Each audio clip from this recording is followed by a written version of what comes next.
All right, all right, all right.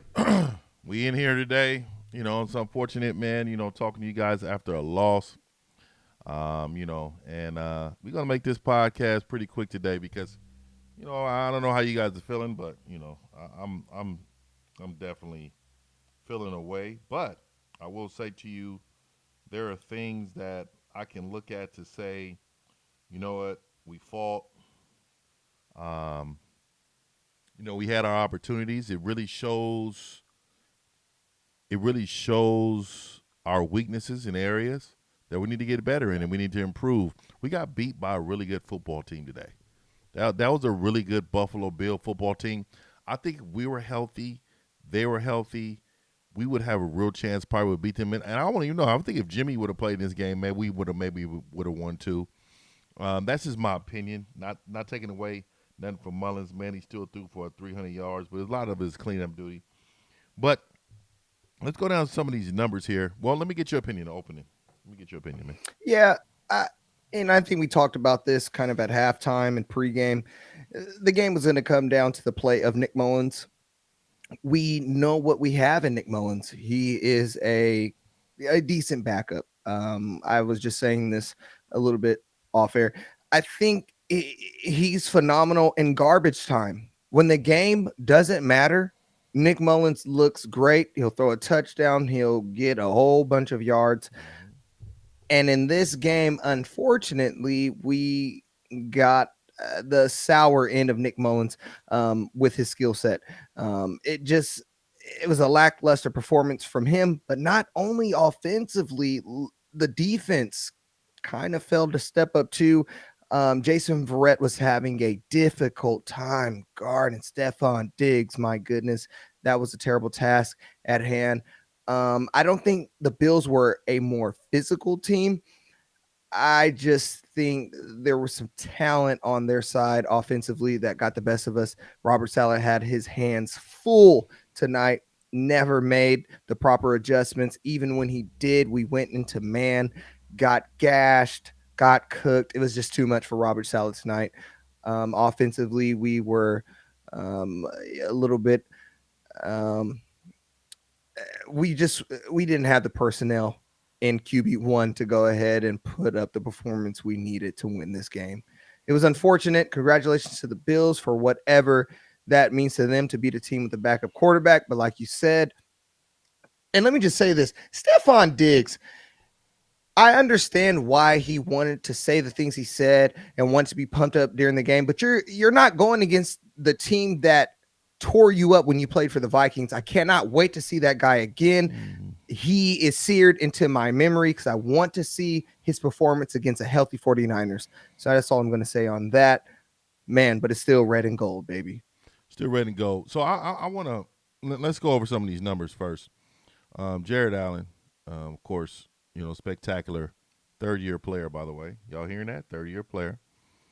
32 of 40, Mm-hmm. 375, 4 touchdowns, no picks. Sacked just once. Um, Rushing, Singletary had 18 rushes, 61 yards, 3.4 in average. Beasley had 9 catches, 130. Diggs had 10 catches, 92 yards. Davis had 3 for 68 and a touchdown. McKenzie had 2. So, and I just want to talk about their offense a little bit. And this is what Yeah. I really seen, right? I see the same game plan that the Cardinals had week 1. The same exact game plan. A lot of digs, a lot of drags, a lot of short routes. They was going to eat us up until we changed our defense. And we never changed our defense. And it's the same goes here. And I know people are going to say, oh, we can't play man. We're a professional football team. Professional. Yeah, I mean, we have to we have to be able to play some type of man.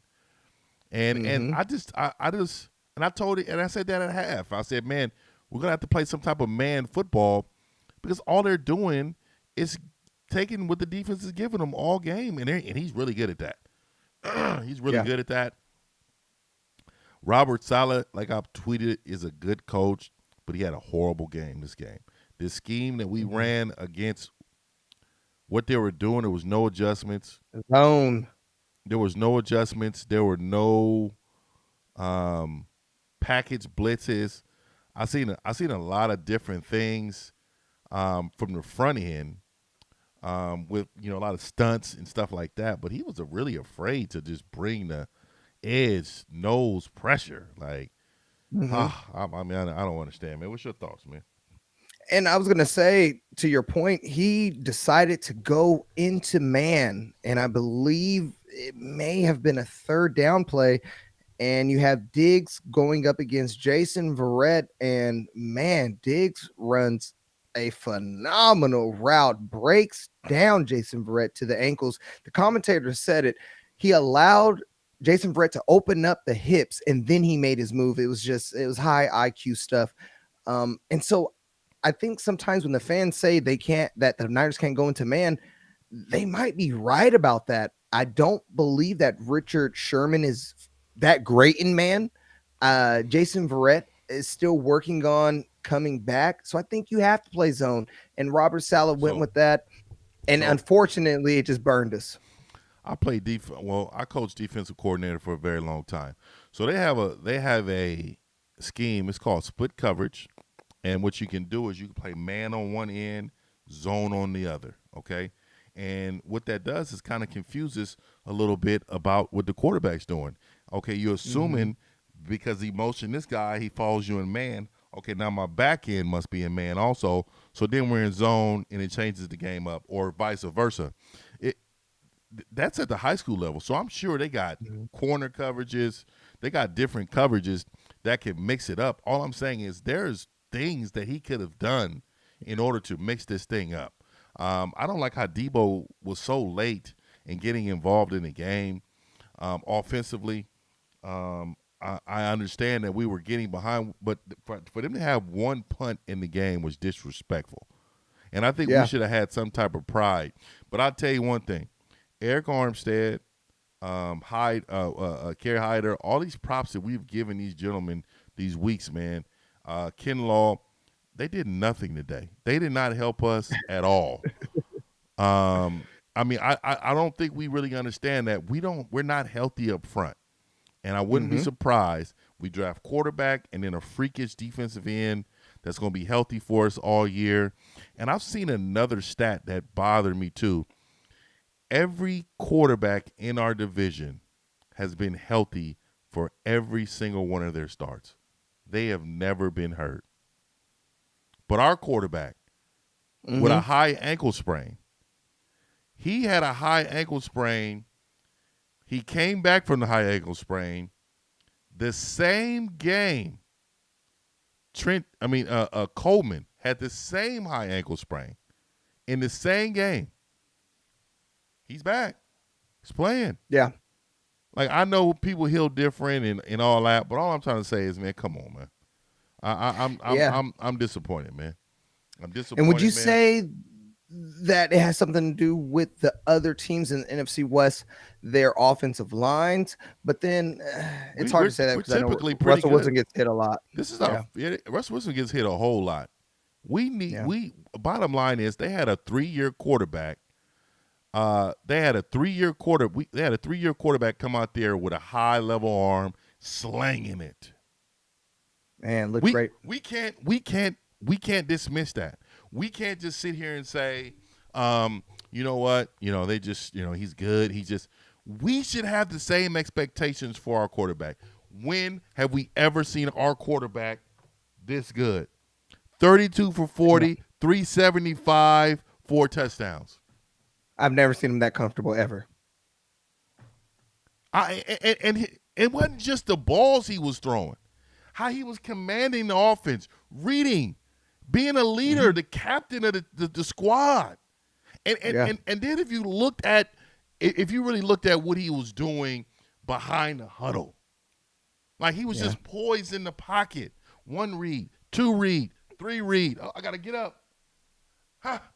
Down the field, strike, 30-yard Beasley. It's not It our looked great. receivers. We got receivers. We Hmm. have the best tight end in the game. We got receivers.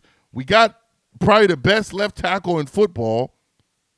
We have a stable of good running backs, and we have an offensive coordinator that's brought us to the Super Bowl. And not only brought us, but brought those terrible Atlanta Falcons to the Super Bowl.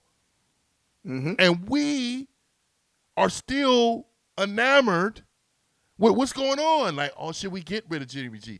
It's not a question. If you had a question before, you shouldn't have one now. Look at Nick Mullins. Nick Mullins, let's go to his stat sheet. And he's a bum. Nick Mullins is a bum. 26 for 39. 66% completion rate. 316. 3 touchdowns, 2 picks. 0 sacks. Is that really the O-line? 0 sacks. And I'm just waiting for people to talk about Compton, he was getting beat a little bit. Even Mike Lynch, he was getting beat just a little bit. So it was a little pressure. Move around, throw the ball. Your accuracy sucks. Even the commentators said it. If you throw it to Kinderborn to the pile-on, it's touchdown. That's touchdown. And then you lob it to Wilson. But that's not it. Even the interception early in the game when Brandon Ayuk had to try to dig that out of the dirt. And it popped up. And it was intercepted. He's a bum. He is, though. Oh, my God. But we know that. We know that about Nick Mullins. I was expecting Nick Mullins to do this. We were hoping that we were going to get surprised, but it is what it is. I mean, it was more, you had to evaluate the players. You seen what was happening. The beginning, it looked great. It did. The running attack was there. We were physical. But as the game continued to unfold and Nick Mullins was called to action, it just happens. He's a backup. I'm not even mad at Nick Mullins. He's playing to this is the part that people don't understand. Nick Mullins is playing to the best of his ability. Like, Nick Mullins is giving you 110%, and this is all he has. Okay. I think you're going to see a lot better quarterback play in 2021, and I don't think it's any of the players or quarterbacks that are on this roster. I normally don't go hard at anybody on Twitter, but if I see anybody on Twitter say anything about Nick Mullins and he's throwing 300 yards in a game is not his fault, I'm going to lose it. And because I just, as fans, we have to hold players accountable, coaches accountable, owners accountable. We are a part of the empire. Look, let me tell you something. Kyle Shanahan, I got on him in halftime. Did I not? I said, calling plays from the shotgun, 4th and 1. But I don't think he called a bad game. No. We cannot get them off the field. Robert Saleh's head's in Detroit. He's already head coach of the Detroit Lions. Focus on the game, because this scheme, I knew because of Williams being out and Taylor being out in the slot, we were going to be in trouble. We was going to be in absolute trouble, and it fires me up to just think about in my head that I really thought that we had an opportunity to win when we're playing in Arizona. California is trash for that. We're playing in Arizona. We had to travel. They had to take away from their families. They didn't sleep in their bed. It's like a road game. All that stuff is mental. I don't know if you guys ever play football, but it's different waking up in your own bed, driving down to the stadium. It feels different than being on this hard bed that you're not used to. And then the mental aspect of it. We're in another city. Okay, I got to go in a hotel. It's just it's different. Yeah. And am I making excuses? Yes. We had so many COVID. We had so many COVID cases. We have so many injuries. We have 0 pass rushers. We picked up bums off the street. They in there getting sacks today. Yeah. I'm just disappointed. I'm disappointed in that we didn't show up as a whole. Robert Saleh did not adjust at all. And if we're going to praise him, we got to be able to give him some criticism. Oh And I, yeah. and just reading in some of the comments, my boy Martinez. Hey, what's up? I appreciate you guys. Faithful Cal. It says disappointing in Cal, bro. He didn't call any screens. And Debo's no carries at all. Yes and no, zero pressure. I agree. No pressure. No And, pressure. and appreciate it, Queen. All these quarterbacks is bums. Correct. All of them. He said I lost Mm-hmm. 200 on. Look good. Hey, all I'm saying is, hey, I'm so disappointed. I think we got to regroup because that Washington game, Alex Smith is playing. Went out there and beat Pittsburgh. They know they can smell playoffs, even though they have the same record as us. Yeah. We really need to play good against Alex Smith. We lose against Alex Smith. I don't even want. If we lose against Alex Smith, I don't even want Jimmy or George to come back. I'm gonna let you know. We're not statistically out the playoffs, but we lose one more, we're pretty much done. We can go 9-7 and get in. Yeah, I'm just looking at this team, and I thought earlier that it was a far cry from the playoffs. I'm looking at the talent that's available. Going into Washington, like you just said, they're a tough team. Tough team. It's going to be difficult. The road ahead, it's grim, man.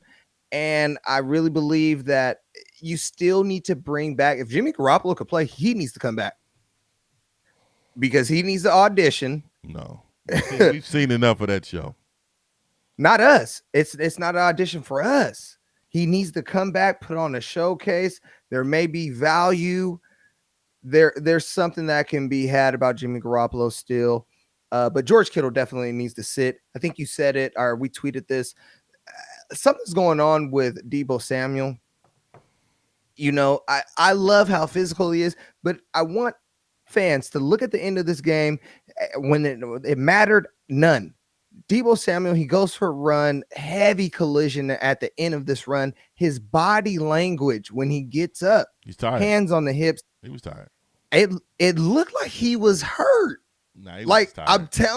I'm telling you, like as been- his career goes on, you're gonna see it. I love that he's physical, but I think it's too much, and the game didn't even matter. Yeah, it's just who he is, man. You got to slow. He's a kid. You think you're invincible. Yeah, I just think he'll get that together. I'm not worried about that, but I did hear a stat: 6 straight games with 2 turnovers or more. That's unacceptable. That's unacceptable. That's on us, man. That's on us. Yeah. And Nick Mullins threw 2 more picks this game. Everybody's gonna say it wasn't his fault. Well, he wasn't sacked at all. Time of possession, 34-25. I mean, that's not even our style of football. Yeah. At all. Scheme 31. and They coaching. got 31 first downs. We got 24. They were 4 for 9 on third down efficiency. We were 6 for 11. Let me see. Passing yards 368, 316. They had 81 rushing yards. We had 86. They only ran 68 plays. We ran 60. That tells you they wasn't punting, and I'll tell you that right there, though. Yeah. Yeah, it's sad, man. They played a good game. They caught us with injuries. It happens. The NFL is the business. Like I said, I'm just evaluating players, and you made a really good point. No one on the defensive line shined tonight at all. Not in that one. I didn't think Jason Verrett had a good game. I thought the defense, Fred Warner, he still looked good out there. He had 11 tackles, and a lot of that is because that tells you that's the scheme. We're gonna run. We're gonna run off. We're gonna run you off hard. We know you're in deep thirds. We're gonna dig our route, and we got this strong cannon arm that's coming back. These guys are just turning around, and the ball's in their hands. Like our receivers turning around, just like Kendrick Bourne did on the goal line when I thought we scored a touchdown. This guy, we turn around and we gotta hope the ball's in the area so we can at least have an opportunity to catch it. Good quarterback. Kendrick Bourne a free agent after this? Yes, good quarterback is ball placement. We need great ball placement. I'm so Yeah. tired of Kendrick Nick Bourne, Mullins. man. Kendrick I'm Bourne's gonna go get paid. I'm done. I'm done with Jimmy G. I'm tired of Nick Mullins. We have a lot of work to do in this offseason. And great show on Wednesday.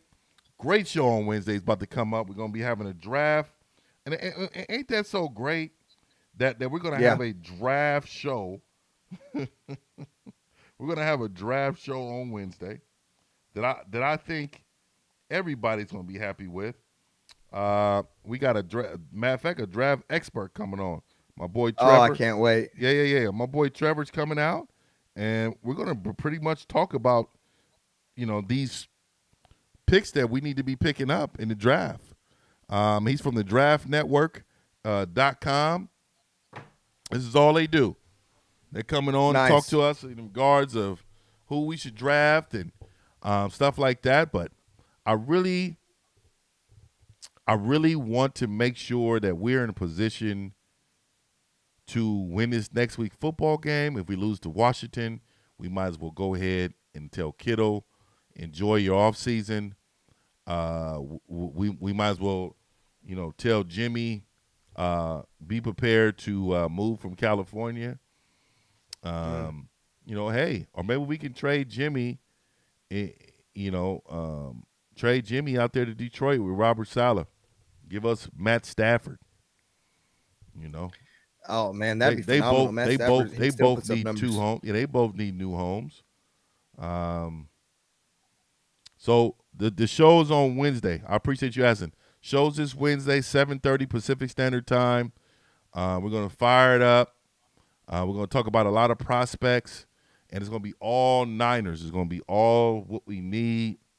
We're gonna break that down, and I think that's very important because we really want fans to know, just be educated about our game, right? So for Yeah. me, I look at the game at a lot different. Like it's slowed up. Our offensive line did not play bad this week. Mm-mm. They didn't, and they also allowed us to run the ball. We just have bad quarterback play that's so bad. He missed some key throws, so now Buffalo's Yeah. coming on the field, and then we creating turnovers. It's just, Yeah. God, I'll tell you, man, it's hard going to work when my 49ers lose, man. It's hard Yeah. going to work. It's hard. I'm going to hear so many people, text and call me, and I just be so angry. Well, it's just difficult because the team is better than this. They should be performing better than this. It's not the gold standard. Definitely not the gold standard, man. You got anything before we get up out of here, brother? Man, pay attention. We'll be here Wednesday. Get your popcorn ready. Get your notes ready. We're going to be talking drafts. All right. Hey, so if you guys have, please share our show. Please subscribe. Never forget to share our show and push the like button. Smash that like button. That does help the show out. Comment. Do all of that. I really, really, really appreciate it. We're really just trying to gain some traction on our channel. We are the 49ers Empire. We are all family. I really appreciate you guys tuning in. Today was a special day for us, man. This is the first time we did pregame, halftime, and postgame, and we really appreciate you guys for coming in. Thank you. Thank you very much. We out.